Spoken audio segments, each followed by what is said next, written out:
आजचा आपला टॉपिक आहे sex determination in human being. काय होते हेडिंगचा अर्थ काय? ह्युमन बिंग मध्ये जो सेक्स डिटरमाइन होते म्हणजे येणारं चाइल्ड हे मेल राहील की फिमेल राहील, म्हणजे सन राहील की डॉटर राहील, म्हणजे मुलगा राहील की मुलगी राहील, हे डिटरमाइन करण्याचं मेकॅनिझम त्याला म्हटलं sex determination in human being.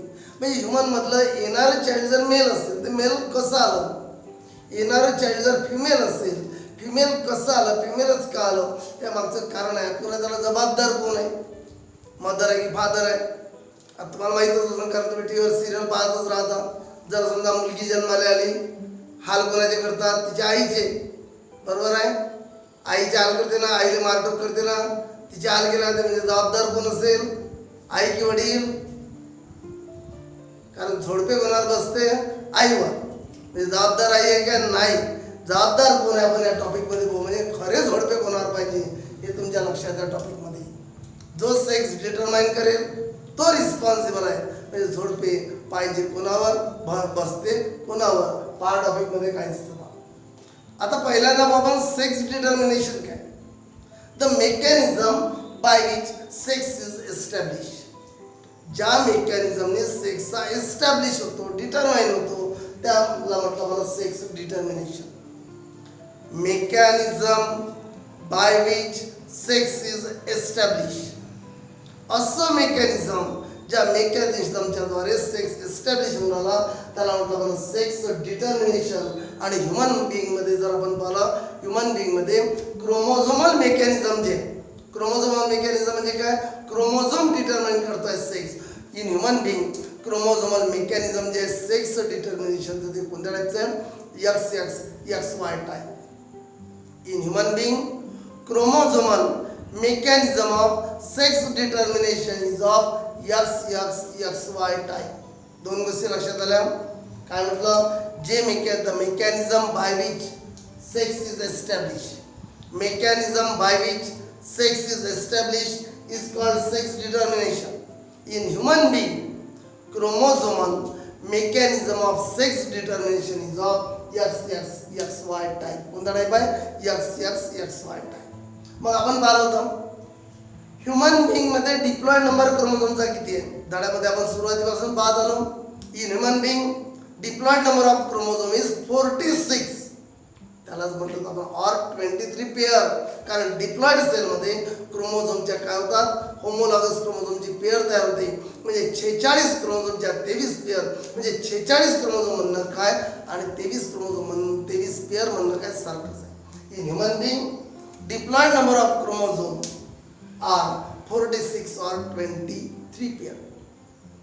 पण त्या 23 पेअर जे आणि आपण शिकलेलो आहे आउट ऑफ 23 पेअर 22 पेअर, 23 पैकी 22 pair, out of 23 pair 22 pairs are called autosome. Autosome म्हणजे काय? ऑटोझोम जे 22 पेअर आहे 44 आहे. ऑटोझोम म्हणजे काय? What is the function of autosome? Autosome determine all body character.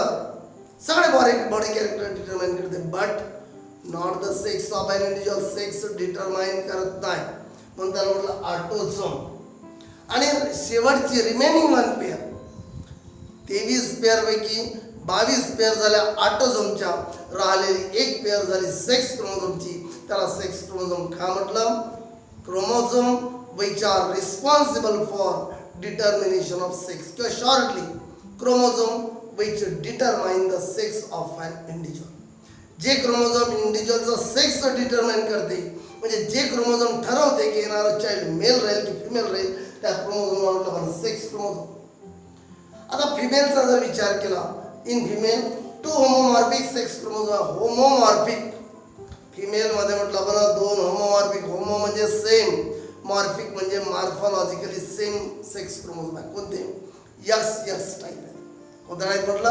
XX टाईपचे. XX हे 2 होमोमॉर्फिक सेक्स क्रोमोझोम आहे. आणि इन मेल 2 हिटेरोमॉर्फिक. हिटेरो म्हणजे different, morphologically different 2 sex chromosome कोणते? XY. बघा म्हटलं in female 2 homomorphic sex chromosomes are XX. In male 2 heteromorphic sex chromosomes are XY.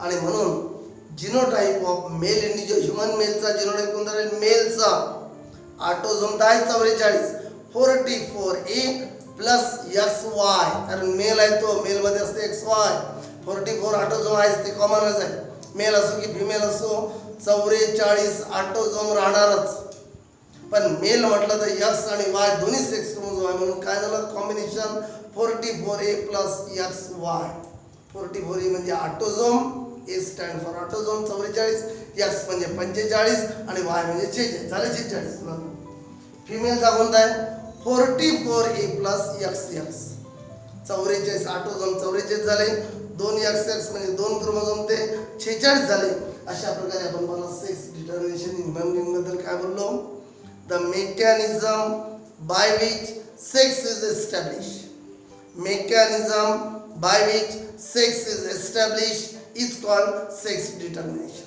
In human being, chromosomal mechanism जे sex determination is of XX, XY type. XX कुणाचा फिमेलचा, XY कुणाचा मेलचा. In human being, chromosomal mechanism of sex determination is of XX, XY type. त्यानंतर म्हटलं in human being, diploid number of chromosomes are 46, that is 23 pairs. Out of 23 pairs, 22 pairs are called autosome. Remaining one pair is called sex chromosome. Female मध्ये 2 homomorphic sex chromosomes are. Female मध्ये homomorphic आहे कोणते XX. While in male 2 heteromorphic sex chromosomes are XY. Thus, genotype of human male is male मध्ये XY 44A plus XY, female मध्ये XX 44A plus XX. अशा प्रकारे आपण आता पाहतो आपल्याला actual mechanism of sex determination ही झाली जनरल अकाउंट. आता सेक्स हा कसा डिटर्मिन होते हे आता आपण पाहणार आहे. हे मिटवतो मी त्यानंतर आपण पाहू आता mechanism of sex determination. Mechanism of sex determination म्हणजे how sex in human is determined. How sex is determined in human being. पहा काय होते काय पहा आपण आताच पाहिलं थोड्या वेळापूर्वी की मेल मध्ये काय होतं combination 44A plus XY. Female मध्ये कोणतं होतं 44A प्लस XX. आता त्या पॅरेंट पासून काय पडणार गमिट फॉर्मेशन ज्या वेळेला काय होते during gamete formation meiosis takes place. During gamete formation, meiosis takes place and haploid gametes are produced. Gamete formation ज्या वेळेला meiosis होईल, parent diploid आहे meiosis चा रूल तुम्हाला माहिती आहे एकाचे 4 क्रोमोझोम नंबर हाफ. म्हणजे एवढं जर लक्षात ठेवलं तुम्ही की meiosis चा रूल आहे क्रोमोझोम नंबर हाफ होते.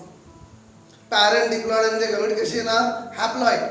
parent diploid म्हणजे gamete कशी येणार haploid आणि म्हणून या ठिकाणी म्हटलं आपण की रिस्पेक्टिव्ह गोनॅड पासून गमीट फॉर्म होते. मग आता गोनॅड काय गोनॅड मीन्स गमीट प्रोड्युसिंग ऑर्गन. कारण गोनॅड माहित पाहिजे तुम्हाला काय गोनॅड काय गमीट प्रोड्युसिंग ऑर्गन. कोणत्या मग गमीट प्रोड्युसिंग ऑर्गन गोनॅड 2 टाईपचे आहे मेल गोनॅड आणि female gonad. Gonads are of 2 type male gonad आणि फिमेल गोनॅड. मेल गोनॅड कोणते टेस्टिस. मेल मध्ये पेअर ऑफ टेस्टिस असते जी मेल गोनॅड आहे जे मेल गमीट प्रोड्यूस करणार. फिमेल मध्ये फिमेल गोनॅड असते पेअर ऑफ ओव्हरी. फिमेल मध्ये फिमेल गोनॅड आहे पेअर ऑफ ओव्हरीज जे फिमेल गमीट फॉर्म करणार. मग मेल गमीटला दुसरं नाव काय मेल गमीटला म्हणतात स्पर्म ऑर स्पर्मॅटोझोआ. मेल गमीटला काय म्हटलं स्पर्म ऑर स्पर्मॅटोझोआ आणि फिमेल गमीटला काय म्हटलं एग ऑर ओव्हम. पुन्हा सांगतो मी तुम्हाला महत्त्वाचे मुद्दे यातले जे तुम्हाला नवीन आहे. तुम्हाला पहिला वर्ड येईल गोनॅड. गोनॅड काय gonads are gamete producing organ. Gonads are gamete producing organ. मग आता सेक्स 2 आहे मेल आणि फिमेल म्हणजे गोनॅड 2 टाईपचे राहील मेल गोनॅड आणि female gonad. Male gonad is called testis female gonad is called ovary. मग ह्युमन मेलमध्ये 2 टेस्टिस आहे ज्या मेल गोनॅड आहे जे फॉर्म करणार मेल गमीट. ह्युमन फिमेलमध्ये फिमेल गोनॅड आहे त्याला म्हटलं आपण ओव्हरीज 2 ओव्हरीज आहे आणि त्या ओव्हरीज म्हणजे फिमेल गोनाड काय फॉर्म करणार, फिमेल गमीट. मेल गमीटला दुसरं नाव सांगितलं पण male gamete or sperm or spermatozoa. Female गमीटला दुसरं नाव सांगितलं आपण female gamete or egg or ovum. म्हणजे पहिल्यांदा तुमच्या लक्षात आलं आहे या ठिकाणी की ज्या वेळेला ह्युमनमध्ये गमीट फॉर्म होईल किंवा ॲनिमलमध्ये जे गमीट फॉर्म होते, गमीट फॉर्मेशन ज्या वेळेला मिओसिस होते आणि गमीट जे फॉर्म होते ते हॅप्लॉइड असतात. Haploid gametes are produce from respective gonad. म्हणून पहिलं वाक्य कसं आहे तुम्ही, during gamete formation meiosis takes place. During gamete formation, meiosis takes place and haploid gonads are produced from respective gonad. आता बघा फिमेल कशी होती. आपण फिमेल बद्दल बोलताना एक गोष्ट सांगितली होती की फिमेलला म्हटलं होतं होमोमॉर्फिक. होमो म्हणजे same, morphologically similar sex chromosome आहे कोणते XX. मेलला म्हटलं होतं हिट्रोमॉर्फिक कारण दोन डिफरंट टाईपचे त्यामध्ये क्रोमोझोम आहे. फिमेलचे काय, फिमेल काय प्रोड्यूस करणार, only one type of egg. Egg काय, एग म्हणजे फिमेल गमीटचं नाव आहे.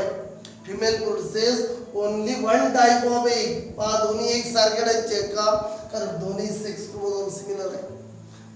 मिओसिसचा रूल माहिती आहे तुम्हाला, गमीट फॉर्मेशनच्या वेळेला जाते एक इकडे एक तिकडे जाते म्हणजे हाफ नंबर होते. दोन्ही गमीटमध्ये का आला, X आला. याचा अर्थ फिमेल काय प्रोड्यूस करणार, female produces only one type of eggs. Female produces only one type of egg कोणता, 22A+X. इकडे सुद्धा 22A+X. 22 कुठून आलं, हे झाले फक्त एक पेअर सेक्स क्रोमोझोमची. आठवण किती होते, 44. 22 इकडे 22 तिकडे. म्हणून म्हटलं आपण female produces only one type of egg. फिमेलमध्ये सगळे सारखे एग आहेत फिमेलमध्ये. आणि हेच कारण महत्त्वाचं लक्षात असं गोष्ट की फिमेलमध्ये फक्त only one type of egg आहे. Female containing only one type of egg containing 22A+X chromosome. प्रत्येक एग मध्ये 22A+X म्हणजे फिमेलमध्ये बॉडीमध्ये जेवढे काही एग राहतील प्रोड्यूस होतील ते राहील 22A+X वाले. सगळे X वाले म्हणून आपण साध्या भाषेत त्याला. आणि म्हणूनच फिमेलमध्ये दोनही गमीट सारखे आहे. पण त्या फिमेलला होमोमॉर्फिक म्हटलं तर कारण दोन सेक्स क्रोमोझोम सारखे. गमीट सारखे टाईपचे गमीट प्रोड्यूस करते, ओनली वन टाईपचे म्हणून म्हटलं होमोगमिटिक. याचा अर्थ ह्युमन फिमेल बद्दल काय लक्षात ठेवायचं आपल्याला, homomorphic and homogametic. Human female कसे म्हटलं, होमोमॉर्फिक. आता म्हटलं homogametic. Homogametic means produces all similar type of eggs किंवा gametes. Male produces two types of sperm. मेलमध्ये दोन टाईपचे स्पर्म आहे. पहा दिसतेच आपल्याला X 50% containing X 50% containing X 50% containing Y. फरक एवढाच की आपण या ठिकाणी XY लिहिलं फक्त. इथे 44 ऑटोझोम असेल, 22 ऑटोझोम म्हणजे male produces two types of sperm. 50% with 22A+X, remaining 50% with 22A+Y. म्हणजे मेल मधली भानगड भाग अशी आहे, मेलमध्ये अर्धे स्पर्म जे आहे ते X कंटेनिंग, अर्धे स्पर्म आहे Y कंटेनिंग मेलमध्ये. फिमेलमध्ये सगळे कोणते आहेत, X वाले. सगळेचे सगळे X वाले एक आहे सगळे. आणि फिमेलमध्ये सगळे सारखे आहे म्हणून फिमेलला काय म्हटलं, होमोमॉर्फिक आणि होमोगमेटिक. मेलला काय म्हटलं, heterogametic. Why heterogametic means produces different types of gamete. अलग लक्षात. म्हणजे तुमच्या डोक्यामध्ये काय बसला होता, इथपर्यंत मेकॅनिझम मध्ये काय लक्षात आलं की गमीट फॉर्मेशनच्या वेळेला काय होऊन राहिलं, मिओसिस. गमीट फॉर्मेशनच्या वेळेला काय होऊन राहिलं, मिओसिस. आणि गमीट कसे फॉर्म होऊन राहिले, मिओसिस मुळे हॅप्लॉइड.